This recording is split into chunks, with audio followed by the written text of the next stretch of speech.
Gilmore Girls, and why was Zach acting like a huge jerk? Okay, I saw this on the Gilmore Girl Fanatics group, and I was like, there is something that you are entirely missing in the comment section, which is, why did the writers write it in the first place? The Easter egg behind this moment. I've been watching this for years and years, seeing the entire series over and over multiple times, and yet I still cannot for the life of me understand why.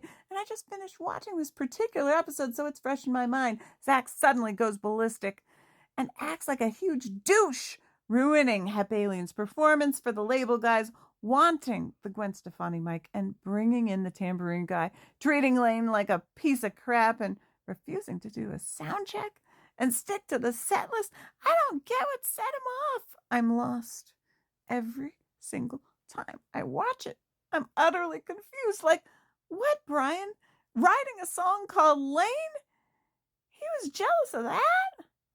Make it make sense, somebody, I beg you. I am Valerie. I was the Keystack costumer on Gilmore Girls, and if you enjoy the show, please engage with this video so it'll show up in your FYP. And while you're at it, give me a follow on YouTube so you can catch the things that don't. The Easter egg in this episode is this guy, the tambourine guy. His name is Joel Guillaume. And Joel was in a band called Brian's Jonestown Massacre, which just so happened to be the subject of a 2004 documentary called Dig, and it was very highly received, winning all these awards. Writers saw this and went, that would be funny. Dig followed the real-life drama of a band trying to make it, and that particular band ended up having a very public brawl in the middle of their set. So basically, the fight that was happening between Hep Alien was inspired by this documentary called Dig. And Joel was the tambourine guy that just sort of was like in the middle of all of it. Another little Easter egg to that scene was Gary Stewart, who played the sound check guy. Now, Gary Stewart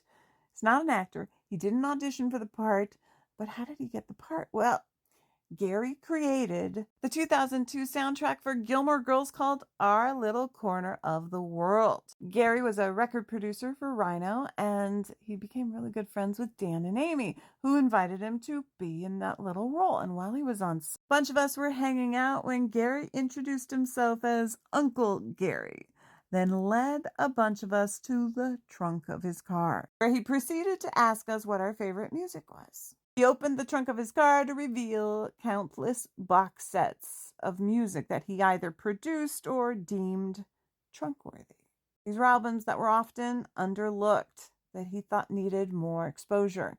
He would give them away in droves to anybody that would want it. And later, after he left Rhino, he became the head of Apple's iTunes Essentials, which was a program that suggested music to everyone in the world. 6 years ago, almost to the day, Gary left this world alone and unaware of the amount of people that he had an impact on. And this is a story that I wrote to memorialize Gary in my cookbook.